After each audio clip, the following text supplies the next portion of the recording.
pass it back over to Marion. Thank you. Thanks, Jennifer. I'm sure that's old hat to some of you because I see a lot of familiar names on here. We had almost 100 people sign up for this webinar, so we're at about 40% right now and expecting more to be coming in. I want to quickly introduce to you Betsy Parrish from Hamline University, which is in St. Paul, Minnesota, if you're not familiar with it. So she's talking to us from Minnesota today. Betsy is a professor of teaching English as a foreign language and adult ESL certificate programs, as well as the master's degree in ESL in the School of Education there. She's worked as an ESL and EFL teacher, teacher educator, writer, and consultant for many years. After teaching in France for 5 years, she started the TEFL program at Hamline in 1991, and graduates from that program have taught in over 40 countries around the world. So that's nice to know where your graduates of your classes end up, isn't it? Um, she is the author of Teaching Adult ESL from McGraw-Hill and 4-Point Advanced Listening and Speaking from the University of Michigan Press. She's a frequent presenter at state, national, and international conferences on adult education issues, including academic and career readiness, workplace ESL, cross-cultural communication, and learner-centered teaching practices. So today she's going to talk to us about increasing rigor in instruction from beginning ESL through advanced and also ABE classes. So without further ado, I will turn it over to Betsy.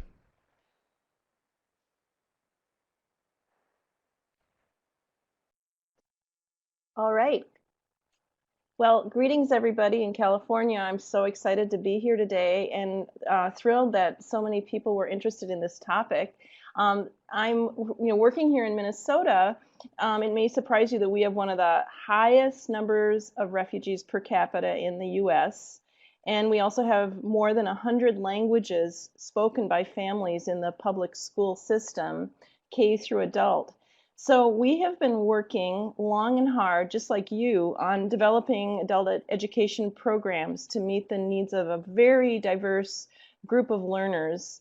And particularly, we've been really working hard in recent years to prepare learners for the demands of today's world.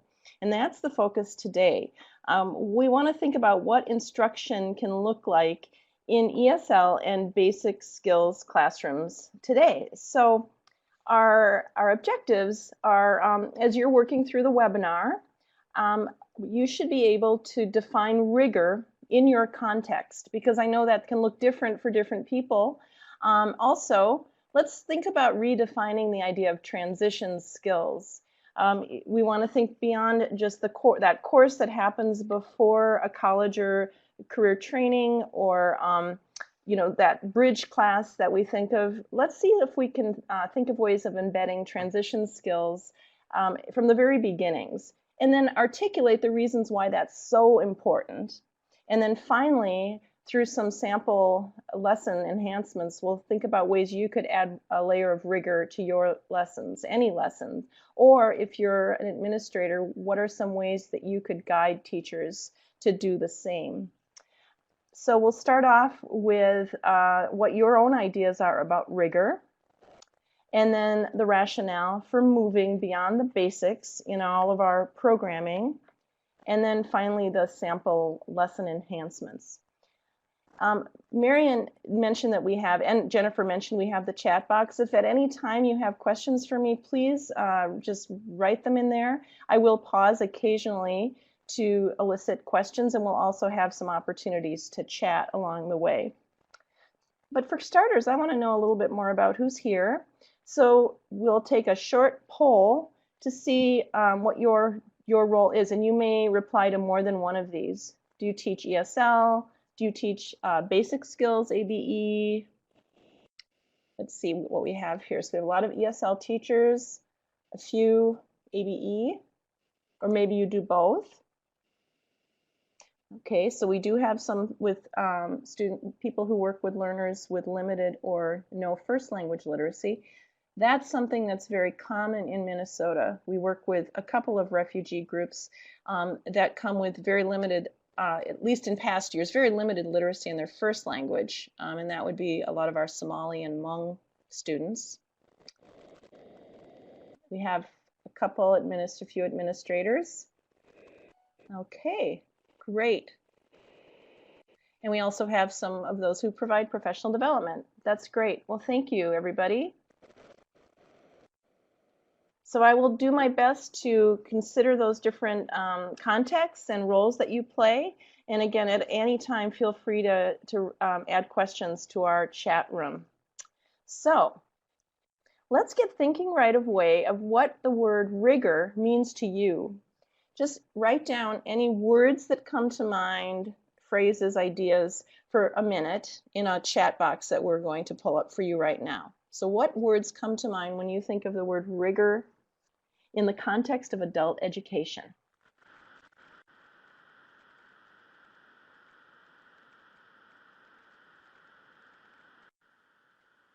Okay, critical thinking, enthusiasm. Let's see what else we have. Demand.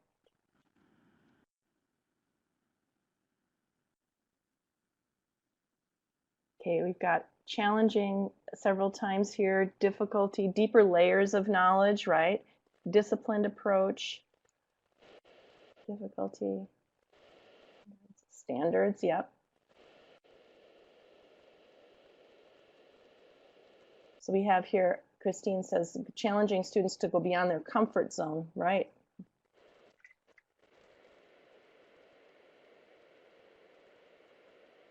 Right. Homework, I love it. Take another maybe 15 seconds here. I want to give everyone a chance to jot down, or most of you anyway.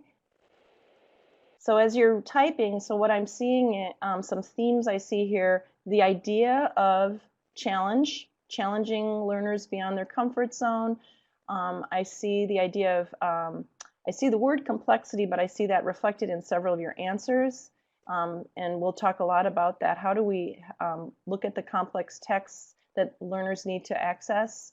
And then we see the word standards, and I see it both in terms of, I assume you mean the standards that we as programs have to teach to, and then also just having higher standards in general for learners. I see the idea of discipline. Great. A couple of times we had that. Yeah, so what's intriguing and I'm refreshed by is that I don't see this framed in any kind of, in sort of a negative way, which sometimes I do see with groups. In other words, it's there's some hesitation sometimes for people to take this on, to take on the challenge of more challenging instruction. So yes, thanks a lot for sharing those ideas. So that's exactly what we're going to be thinking about today, is tie some of your ideas that you just brainstormed to the kind of instruction that we can have, or we could use in our classes in order to provide learners with that challenge and to heighten the standards. So I think a good place to start is to think about our own personal and professional practices and what it was that prepared us to take part in those. So let me share an example, and then we're going to do another poll. Just last year, my husband and I started shopping for a new car. So we read consumer reports, we looked at the specs for different cars, and that involved looking at a lot of different charts and graphs, and then also we read a lot of reviews online. Finally, we did go and test drive a car. And when we went into the office to make our decision, and they told us what the monthly payment would be, then we started to apply some of our critical thinking skills pretty deeply, and thinking about our pocketbook and applying some numeracy skills. And actually, in the end, we decided to stick with our 2001 car that actually runs just fine. So after all of that hard work, we, synthesizing all that information from multiple sources, we made the decision not to buy the car. So as you can see, if you look at this list of skills and strategies that people could use in their lives, we employed a number of them, didn't we? So I want you to think about which of these skills do you apply in your own life, personal or professional. You personally, not in your classroom, but you in your day-to-day life. So let's see what we find here.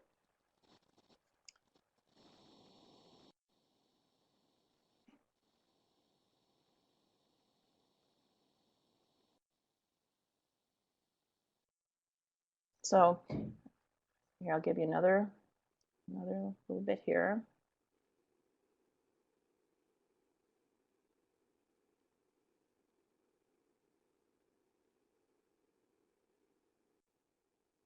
So we've got just about everybody talking about listening carefully to others and contributing your ideas, using information to draw conclusions, make decisions, right? My guess is if I gave you another minute, just about all of us would probably say that we use these skills in some way in our lives, right? So, thank you very much. So the big question is, what would we call those skills? And then how did we acquire them? Okay, so let's think first about how we would categorize these skills. Well, we see a lot of academic language in there. In other words, using a variety, like using different types of language depending on the context. For example, you know that you're going to address a police officer differently than you might address a family member, or you know that the email that you write to your spouse about picking up the kids after school is going to look different than the letter you write to a teacher at school, right? So that's employing your academic language skills and understanding that there are different varieties of language, different levels of language, and then different forms and functions that we use to convey those ideas. You also, if you take think of those skills, you used a lot of language strategies to access complex texts, right? So you probably, like my example, I had to read a variety of types of text, for example, reviews and tables and charts, and no doubt you found the same, right? In the morning, it's very common for us to look at an app on our phone to determine how we should dress for the day. That's probably not something that you do a lot in California, but we're going to read that visual text on our phone or in the newspaper very differently than we might read an extended email once we get to work. And then we employ a lot of critical thinking skills, and I think that was evident through my example, and I'm sure that you employed a lot of those as well. So making decisions when you're making a major purchase, that requires a lot of analysis.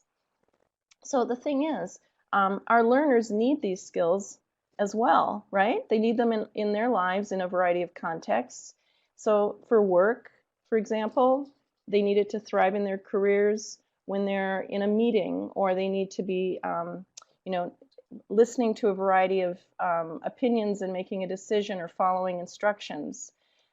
In their education, they're going to need to employ all of these. That's, I think, the most obvious context. When we think about the skills and strategies, academic language, reading, listening strategies, and critical thinking, right away we think of school, but it's much more than just that. And also, by school, it's not just a technical a technical training or certificate. It would be having to pass an exam at work to get a new job, to get a better job. That's part of their education as well, or attending to professional development opportunities. So the kinds of skills that we use all the time, day to day, are things that learners need in a variety of contexts. At home, they could use those skills and strategies to assist their kids with work, homework, make decisions about major purchases, and then to be involved in their community or access information in the community. They need to employ a lot of those skills that we saw in the inventory. So we have to think of this as adults are transitioning all the time to new opportunities in their lives, right? And if we could, that's where I had the objective of redefining what we mean by transitions. We want to look at all the lessons we teach through this transitions lens. Okay? Now, there are some challenges though. So sometimes learners that we work with may lack a lot of prior formal schooling. That's not to say that they don't have education. They have lots of education, informal perhaps, but they may not have done school the way we think of it. They may lack opportunities for a lot of practice. They have differing educational backgrounds that we'll get to in a minute here. And then I think a big piece is that they simply don't have the academic or professional language needed to access information in the ways we need to do in order to be successful and find the kind of jobs that are out there today. My colleague Kim Johnson and I did some research. It's been several years now, but I'll just briefly share some of that in a second here, where we found a lot of gaps between what we're doing in the higher levels of adult ESL or in ABE transitions courses as compared to what people need to be able to do once they get into career trainings.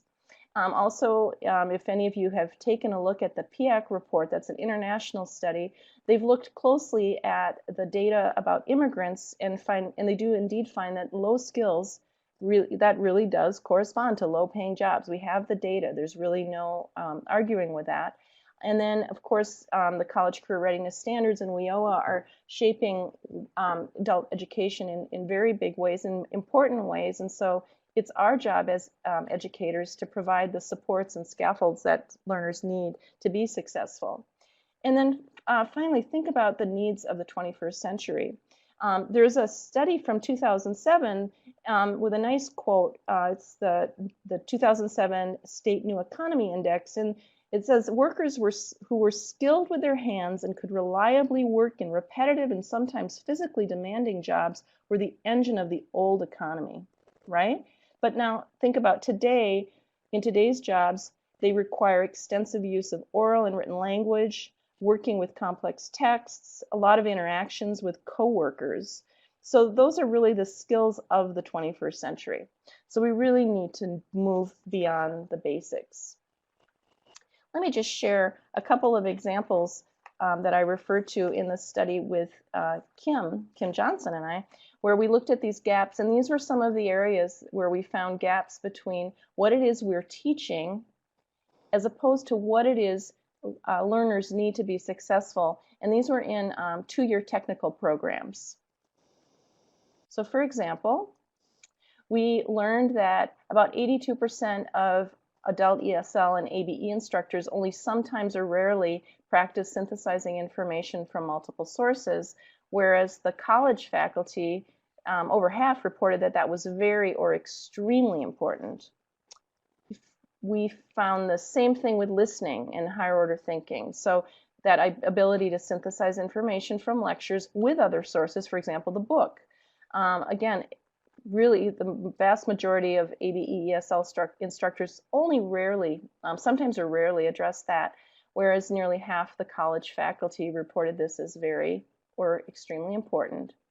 Now the writing needs a little explanation here. Only 4% of the ABE instructors, ESL instructors, reported assigning academic research papers, and 33% of college faculty did. And that might sound low, but this was career and technical programs, construction, pre-nursing. So even in those settings, the faculty were assigning academic research papers. And then finally, the idea of note-taking during lectures, or over 80%, only sometimes or rarely addressed note-taking, whereas most, half of the college faculty indicated this as very or extremely important. So I think that, along with the landscape of the world of work today, are compelling reasons why we need to be increasing the rigor of what we're doing in the classroom. And then another thing to consider is, even if your students come from backgrounds where they have formal schooling, maybe they have degrees from their countries, doing school looks very, very different many times. So a US college classroom, while we might see lecture, the students are comfortable challenging the instructor or the material or the ideas. It's not unusual to interrupt the professor. But look at the Vietnamese college classroom. Let's look at that more closely. Just look at these images where it's generally quite teacher-fronted. Learners are in rows. They're not doing a lot of discussion. So we're really trying to help learners acquire kind of the skills of doing school, doing work, teamwork, collaborating, along with the important skills of language development and reading and writing skills that we need to work on in both ESL and ABE. So now let's look at our options and look at some sample lessons. So we're going to see how we can add a layer of rigor to any class we're teaching by using more informational texts, using more information transfer tasks. In other words, instead of using comprehension questions with a text, having students do things with the text, transfer that information and place it into a graphic organizer, for example. We also want to think of having higher order quality questions when we're teaching. We're going to think about using data gathering activities. So in other words, using information and analyzing and doing doing multiple skills with that data. For example, numeracy, analysis, graphing. And we'll see how we can do that from the beginning levels all the way up to very advanced. And then finally, we're going to look at a tried and true type of activity, at least in ESL. I'm not sure how common it is in ABE Basic Skills Classroom, but jigsaw activities that add a requirement that learners engage with each other. They have to communicate in order to complete the task. So we're going to take a look at some lesson enhancements. And this first one will be a very basic, a more basic level class, probably high beginning ESL. And then after that, we'll look at a sample that's intermediate to advanced that you might see either in an intermediate advanced ESL class or in an ABE class. So take a look at this sample, and you'll find this on your handout at the bottom of page 1. You'll see that you have the text there. You can follow along. So this is a pretty typical exercise that you might see in an ESL textbook where there's a story, there's a title, there's a photograph. We might use those to have the students do some previewing. And notice that the questions here are simply asking for factual information. They're what we would call display questions. They don't really require the learner to think deeply about the text. They basically require you to scan to find that information, and then you could answer each question with 1 or 2 words. So I'd be curious to just see quickly if you like a quick show of hands, if you agree that this is fairly typical in some materials. Not all materials. There are some great materials out there as well. But is this something you've seen where it's a text and comprehension questions? Okay. Or if you disagree, if you find that that's kind of, we've moved away from that and you're seeing a lot of more engaging reading tasks, that's certainly the case with many materials. There are some great ones as well. Okay. So you agree, we still do see this quite a bit. And what I'd like to propose are some add-ons and some enhancements that we can do really easily with any lesson, and that you can help other teachers or colleagues, or if you're a supervisor, you can get teachers to add that really don't take a lot of extra preparation nor a lot of extra handouts. They're things that you could do with a text in an existing textbook or with materials that you're bringing in yourselves. So let's look at the first enhancement here. Imagine that instead of reading and answering questions, we ask the learners to read the story of Shu's new schedule and then fill in the boxes as you read. So again, you can kind of picture how this would work. You've got the text there at the bottom of your sheet. Okay. So now what happens when we add that linear string graphic organizer? It's a very simple task, and you could draw that on the board, ask the learners to copy it in their notebooks. So just think a little bit about this before we look at the answer. Which of these skills are we now practicing by just that simple enhancement? Okay. All of them, right?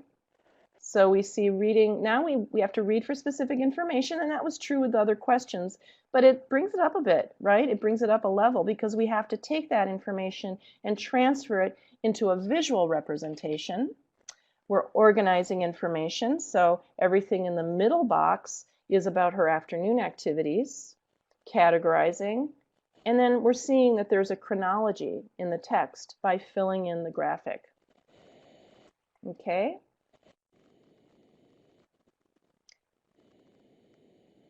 So let's see another enhancement. Now, again, remember you've got the text at the bottom there. Imagine if you gave students, is audio okay for most people? I see we have one note here. I'll let you Yeah, I think we're okay. Jennifer. We're okay, thank you. Okay, so imagine that you were to give students in the class, so we've got 8 flashcards. Hand these out to 8 learners in the class, invite them to the front of the room, and ask them to organize themselves from the beginning of the day to later in the day, so morning through evening. So the students will stand up in chronological order, help each other out. People in the audience can help as well. Okay. And then you'll notice that there are several activities related to the afternoon. So you can start asking some questions. So imagine that this is the order. Work in the morning, and then the other activities, the next ones are all afternoon. Start asking some questions. When does Shua take her brother and sister to the playground? Okay, we could just say afternoon, but you could ask some deeper questions. Do they do homework before going to the playground? And then they may say, well, what would they find out? It doesn't tell us in the text. And while we want to stay true to the text and we're thinking of finding evidence to support these claims, that's fine. But I think with ESL learners, it's also helpful to use this as an opportunity to do some analysis and get some language production. So then we could start talking as a class about, well, what does your family do? I mean, would you do the homework before or after going to the playground? I've even done a vote in the class to see, oh, well, my family's one where you always do the homework first before you're rewarded with the playground, or vice versa. So when do you think they wash clothes? Is it every day, every other day, once a week? How is Shua's life different, and how do we know? So this is a good one for really getting them looking closely at the text. So first of all, there's a signal word in the first paragraph that says now. You see the word now in there, which signals that things are different, and everything that follows that is going to tell us what's different. And then we know that she likes this because at the end she talks about liking her new schedule. So we can talk about, well, why do you think that is? And do a little analysis. Well, maybe more time with family. What about the fact that now she can meet all of her personal goals? She's able to work, still go to school, and still help out with her family. So when we compare the quality questions to the originals, right? See the originals, where does she work? What are her hours? How many brothers and sisters does she have, etc.? We suddenly see that it allows learners to think much, much more deeply. So again, just think for a second. So which of these skills did we see? All of them, right? So the students have to analyze the relationship between ideas. For example, the timing of the day when you might go to the playground versus do the homework. Also just the fact that in the text, while things are, the chronological order in the text is not where the words necessarily appear, and the graphic organizer allows that to happen. They have to find evidence to support a claim in response to how is Shua's life different, because it says now she can be with her sister and brother. So then we know that everything after that denotes a change. And again, as I said, they're able to recognize actually, what I'd like to highlight here is the fluidity of the events. So they're seeing morning, afternoon, and evening.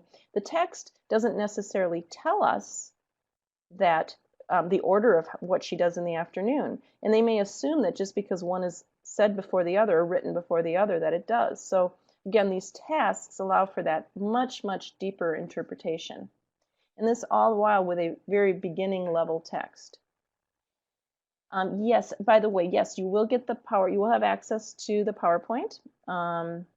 So somebody just asked that. Great question.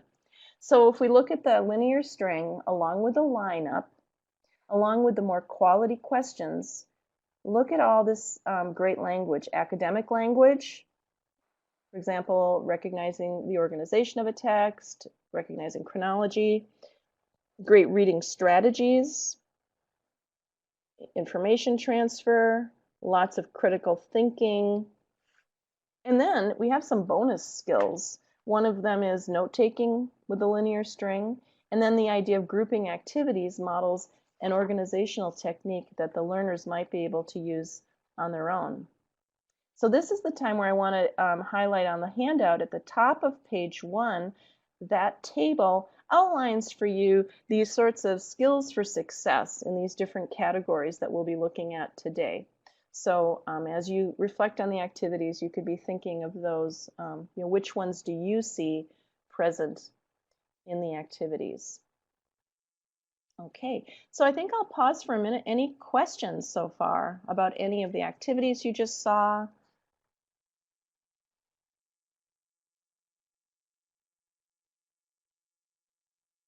Also, if you're thinking now, how would this work for me if I don't teach this beginning level? In what ways could these strategies be used with a much more advanced level text? Yeah, Ryan, thanks. Yes, exactly. This does align very well with CCRS.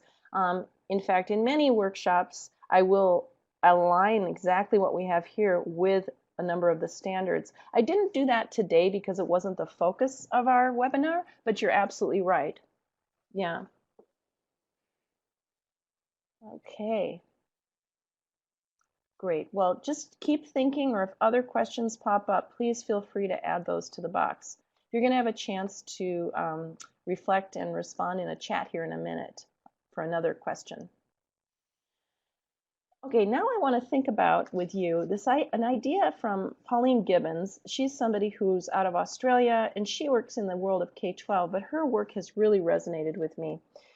She talks about the idea that we have to bridge the oral language that learners have, or their more social language that already exists for them, with more academic discourse. So as she puts it and others put it, a lot of times learners, they will have their social language down, and they're quite proficient in that area. And yet, when it comes to academic language, we know that it can take a long time to acquire those skills. G talks about the primary or secondary discourses in learners' lives, which is more that what you're using in your home life with your family versus the discourse that you need for school or work. And then finally, what Gibbons says that really resonates with me is that our adult learners have deep intellectual thoughts, right? But they don't necessarily have the words to write those thoughts. She's talking a lot about writing, but this would be true for speaking as well. Okay, Sharon has a great question here. Are materials or curricula being written to incorporate these methods? I would say there definitely are, and I guess that I don't feel comfortable necessarily naming particular texts. Oh yes, I do, because your dear friends. One series is Ventures does a really nice job of embedding all of this. Oh gosh, Futures does a really nice job with this. There are indeed some textbook series that do this fairly nicely. Hope that's all right to put in a plug there. But it's not, this is something that you could be doing with any material you choose to use. Maybe it's a short video clip you're going to use. Maybe it's a short reading you want to use. And then sometimes you need to go beyond what's in any book and differentiate depending on these backgrounds of your students, right? And we'll have a chance here. Our very next slide, let's give you a chance to think about this. How do we build the bridges between what learners know, what they know intellectually, what they maybe can say or talk about, but they need to do it in more academic terms? What are some ways we could build those bridges with adult learners? Let's take a couple minutes here and just get our thoughts in the box here.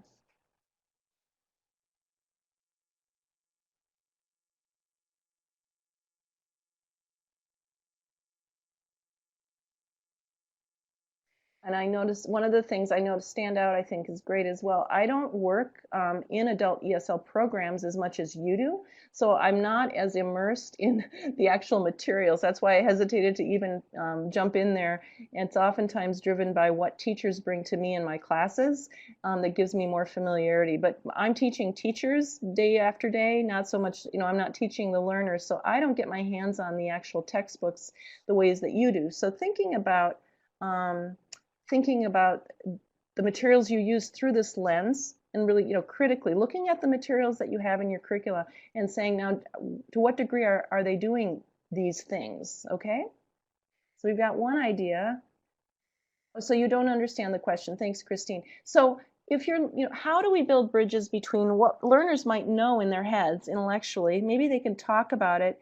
How might we build some bridges to then using that language for these more work-related, school-related tasks. Does that help? So we've got some great ideas tying these ideas to real life situations, doing teamwork, problem solving in class, role play, starting with topics they know something about, using cooperative learning. Right, exactly. Connecting those experiences to the classroom. Great. Writing tasks, daily writing assignments, word of the day, dialogue journals. These are great. Yeah, the idea of real world tasks, bringing in EL civics, bringing in content. Great. Attending to students' needs. Thank you, everybody. Sorry, I'm not naming you by name. I normally do, but I'm reading these so quickly. So many great ideas pouring in here. Teaching the academic word list we have here in the other chat and the language functions that go along with that. Exactly.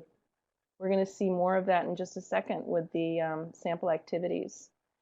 So that's over here in the left with Corinne's comment. So we're going to go on now. Thank you so much, everybody. Let's think about the kinds of scaffolds that we can provide that build the bridges between what learners might know, have in their minds, but they don't necessarily have the words to express it. Let's see, I'm just going to move the chat box out of the way. Okay, thank you. All right, so take a look here. I want you to think of these scaffolds as moving from, we're going to look at a model of looking from reading to thinking to writing, looking at using graphic organizers, sentence and paragraph frames, lots of models and modeling to teach some academic language functions and signal words. That's what this first sample will show us. And as I said earlier, okay, so we're just doing 2 sample texts today. They're both on your handout. This one is on page 2 on the science of happiness, the one we're going to work with now. But I hope you see that we're looking at a variety of strategies that could be applied to a variety of types of lessons. Okay, so let's see how we might use some very common activity types. Jigsaw reading, we're going to look at one question interview, and then also the idea of data collection and analysis, and then writing with a paragraph frame.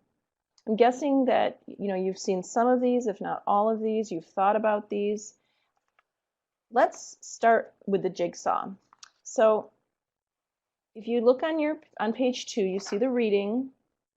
Everybody find that. There's the reading on the science of happiness on page 2 of your handout. Let's see how we could use the text using the jigsaw technique with a focus on scaffolds for academic language development. So each group in your class would be assigned just one part of the article, the reading. So group A would only look at the gratitude journal, group B, the acts of kindness, group C, the gratitude visit, and group D, 3 blessings. So it's a reading on and research on the science of how happiness can boost, different techniques that can boost our happiness. So it's using an informational text, it's using research, and I think of it as using sort of a learner-friendly topic that could resonate with everybody, okay? Now let's look at group A's reading closely. So in this case, let me go back. So notice then you have the technique on the left and the result on the right. So the learner's activity or their task is working in groups, the A's together. They need to find a definition for the technique. And then they have to find out, well, what is the result of using the technique? So just take some notes in their box. So let's now look at sample A to see how we can support that, though. What kind of scaffold can we give them? Well, notice here that I've underlined a phrase or a signal word that would tell them that it will be followed with a definition. So in that second sentence, one is called the gratitude journal, a diary which people write down things for which they are thankful. So when you see that relative clause there, we know it's going to give us a definition.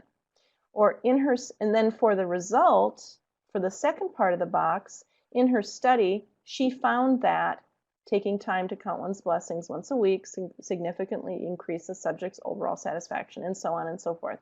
So I've underlined the definition, bolded the signal word that will tell them it's what will follow are the results. So that's going to help them fill in their chart. Now, in a jigsaw, as you probably know, the next step is that the students need to exchange information they collected. So let's see, what is the language that they need in order to do that effectively? And what's the language they need to really convey the academic thoughts? So when they talk to their classmates, they can say things like, it was found that, the study showed that, the researcher found that, when people tried this, they blank. So we need to provide the students with these academic language frames in order to talk about the information. Next, the next activity would be then on the same topic, we would do a one-question interview. So how likely are you to use, and then it's for each of the techniques. So how likely are people in our class to try these techniques? So once they've exchanged the information, they've learned a little bit about the 4 techniques, the 4 methods, they're going to collect actual data from their own class. So once they've collected that data, we can analyze it, work in groups. But what language do they need now? Think about that. What language do you need in order to talk about data? Well, most people, some people, 2/3 of the class, half the class. More people said they'll use the gratitude visit than the gratitude journal, etc., etc. So again, we need to teach the language frames that are required to talk about the data. And then finally, and I'm sure you're imagining this and guessing this already, we could have them create a graph of the data and then present that to others in class. So here we see multiple skills applied, which we'll reflect on here in just a second. Okay? So, using all the information they've gathered, now the learners can create a short essay, paragraph. Of course, it could be longer than this. This is just a snapshot for you. But using a paragraph frame like this, they could create a report on the class preferences. So, a vast majority of people in our class plan to try the whatever. In fact, 80% report that. So you provide them with frames that you could use more or less language depending on the level of the learners, and you could use this at first and then sort of pull that away. So I really think paragraph frames are a great way to give students the scaffolds they need for this kind of academic writing. Being that you're in California, you're probably familiar with Jeff Zweer's work at Stanford. His website, which is, I have the language and learning website among the resources there, you're going to find that there's language and literacy. You're going to find a lot of links to samples that you could use for a variety of language types of writing, genres, language functions. So think a little bit about the steps that we had here to provide bridges and scaffolds for academic writing, starting by giving this, first of all, having them do a jigsaw, giving them some signal words, having them exchange information, giving them the frames that they need to talk about data, to present information, and then finally writing with a paragraph frame. Think about it now, but think about it in terms of the academic writing demands that it's practicing and those transition skills. So just by virtue of doing a graphic organizer with the jigsaw, we're helping learners recognize text genre, we're helping them understand how to make sense of a report on research, because the chart itself shows you the cause-effect relationship. We also provide them with the language frames they need to talk about the information. The one-question interview helps them see how they can collect and analyze and tally data. By working to analyze in small groups, They're developing an academic register with the sentence frames, for example, 2/3 of the class, most of the class, the majority. And then they're also summarizing and synthesizing in teams.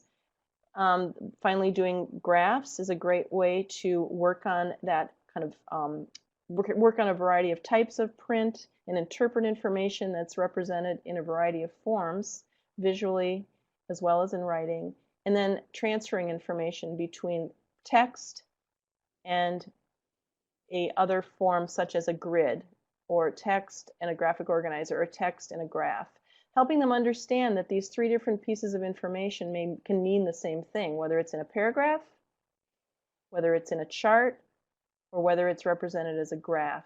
Those are such valuable skills that are transferable to all sorts of school and work settings. Okay. Now you might be wondering, how would this work with beginning? So before we do some more reflection and share your ideas of what you want to try out from these samples in your own setting, let's just quickly walk through a different example of the one question interview and then some add-ons for high beginning ESL, for example. So this one question interview sample is about learners' literacy practices. How often do you use a computer, read a newspaper? Other samples, other strips of paper that you give learners could have things like read text messages, the sorts of things that learners are likely to do in their lives. And then it becomes a sort of a critical literacy issue. They start to talk about the ways we communicate in print. Maybe they'll start to talk about why we don't write letters so much anymore, or whether or not they have access to computers or email. Just as before, you could give them the language frames they need, and those can be more complex or simpler depending on their level, but they have the language frames they need to talk about data they collect about their classmates. Or in a higher level class, you could give more sophisticated or more complex structures. Okay? And then, just as before, a great opportunity to work on graphing, and then using that information to create a paragraph frame. So that was just a quick example to show you that these are transferable strategies and skills that you could use beginning through advanced levels in order to work on academic professional language, some really critical reading strategies. So not just the basic skimming, scanning, but really reading more deeply and having to organize the information visually. More critical thinking, and then those related academic skills. Okay? So I will let you take a look at that just for a second. It's just a recap that's really the same as before, but just to bring home the fact that we can do this at all levels, not just more intermediate to advanced levels, right? What I want to highlight here is my very last point, which is we are conducting research when we do these activities. That was something that was really missing in adult education when we did our study. And by collecting data, analyzing that data, you can start to work on some great research skills. You could also have students write about each other, saying things like, well, according to our study or according to our research. So start to have them work with that more academic discourse. So just to summarize a bit here, there's some really important forces that are creating this need for more rigorous instruction. So the demands of community work that include, and jobs that include digital literacy, complex texts and tasks, and of course the college and career readiness standards and the key shifts represented there, which I'm sure you're working on as well in your state, just as we are here in Minnesota. Okay, of course, we always focus on career readiness in our programming, and also that we provide professional development for teachers that prepares them to teach this way. So I hope that there are ideas today here that you could share with others. And then that idea of thinking about differing ways of doing school across the globe. So while in Minnesota, we do have a really high proportion of learners who have very, very limited formal schooling. I think that's different in California. I think your students do come with school experiences, sometimes more so than here. But again, doing school can look very, very different across the globe. We used a lot of very standard communicative activities today. For example, oh, Marion, they're not coming on my screen. Oh, sorry, there we go. Less familiar communication strategies. So in other words, if in doing school the ways that students might be used to, they're not used to holding the floor or challenging assumptions. So the activities themselves lead to practice in these really essential communication strategies. The activities provide opportunities to work on this more academic, professional language. And think of that as the language of access to better jobs, better opportunities at work. The language helps them access the complex texts that are in front of them, much more so than if you just ask comprehension questions. By using the linear string or the questioning strategies, you're really getting students to dig deeply and unpack those complex texts. And also, it's providing them with opportunities to employ higher levels of critical thinking, and then a lot more teamwork that they'll need at work and for continuing their education in the US.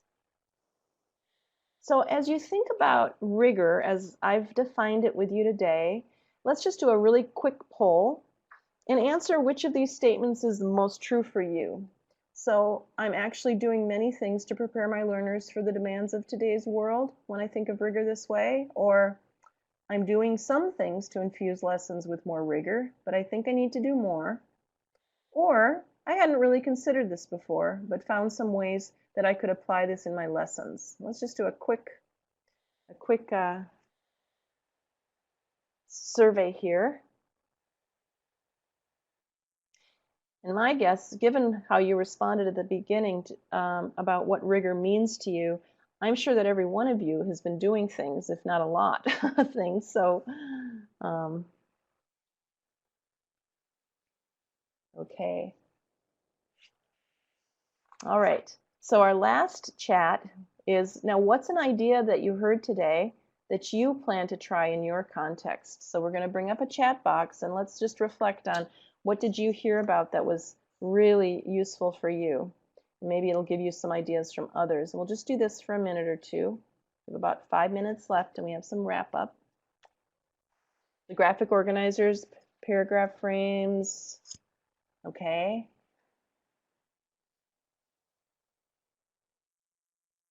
And isn't it nice how, graphic organizers, of course you could have a handout, but there's such a great add-on because you could just draw that on the board and have students draw that in their notebook and use it, which I think is actually better because it's going to show them how then they could start to use those graphic organizers in their own note-taking in their own notebooks, right? I see that people are appreciating the idea of kind of transferring the skills from the text to the graphic organizer. Yeah, good. Great. Seems like the one question interview is a popular idea, and then using all that information, the idea of using charts. Someone said they never, hi, Christine says she didn't use them with beginners. So now seeing how you could do that, great, thank you. Yes, so Sharon mentions having people tune into news sites. You could have them do that on their own or in the lab, if you're in the computer lab or doing some independent work, and they could do these same kinds of activities. And that idea, Pam and Gina mentioned thinking of it as a research project and all that's included. Because I think we don't think of something like a one-question interview in our class as research, but it is, right? And it's a great scaffold. Great. Thank you. So we have a few things here in closing, and then also any final questions that you might have. You like the gratitude. So do I, Richard. I think that's great. When I do the lesson on the science of happiness, it really resonates with the learners. And when I've used it in workshops with teachers, we all go away thinking about what we want to try. So, okay, we just have a couple minutes here left. So I think we'll close that chat now. Just remember the things that we did today that are familiar activities. Also, there's some great examples of teachers using these strategies in the New American Videos series. And then Marion is going to share with you, we've got our new Links ESL Pro resource collection out, and there will be some future training on that as well. Should we just see, as you're doing that, Marion, why don't you all just type in any final questions in the chat box, and then we'll wrap up with any final questions. Okay, great, Betsy. Thank you. So, well, we'll come back to the questions. Our next CalPro webinar is on the Links ESL Pro materials. They're available online now, and that webinar is on Thursday, October 13th at 1, and you can register the same way you registered for this webinar.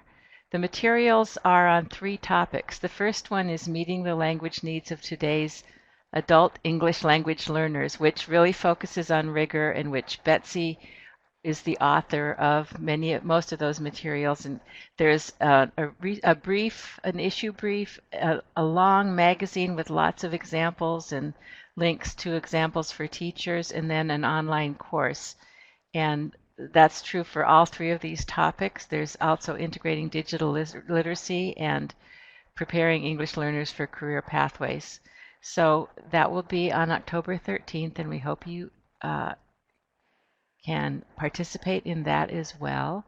And thank you for being here today. I'll go back to your question slide, Betsy. Yeah, we just have a minute here, but any other questions that come up? Anything else? And I'll let Jennifer, I know Jennifer and Marion will be in touch with you about how and when the PowerPoint's accessible. You'll definitely have that. Right. So those will be posted next week, and Jennifer posted the link in the chat of where they will be. Not that they're there now. And when we close the meeting, you should have the evaluation form open up on your screen, or it might open up in a window behind this screen. So please fill out the evaluation. I'm just looking at your last comments. I will make an entry in my... Yeah, and thank you all as well. I appreciate the positive response today.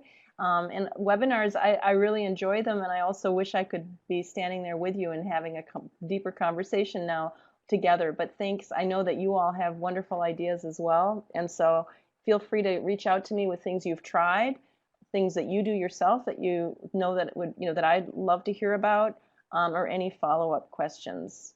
So really enjoyed working with you today. So here's Betsy's contact information, and you'll have that in the slides that are posted next week. I like Tatiana's comment. I will make an entry in my gratitude journal thanking Betsy for a wonderful webinar. So if you know how to go to the drop-down box and give Betsy a round of applause, we can do that now. It's a silent applause. Thank you, Tatiana. That is very touching. Thank you. Thank you so much, Betsy, for taking the time with us. And thank you, all of you, for spending an hour of your Friday afternoon with us. Yes. And yes, thanks, Marion, and Marion for inviting me, and to you and Jennifer for organizing such a seamless event. Absolutely. I just love having the technology that makes it possible for people that are so far away from us to be like they're right here with us. So thank you. I'm going to close the meeting now, so look for the evaluation in a minute.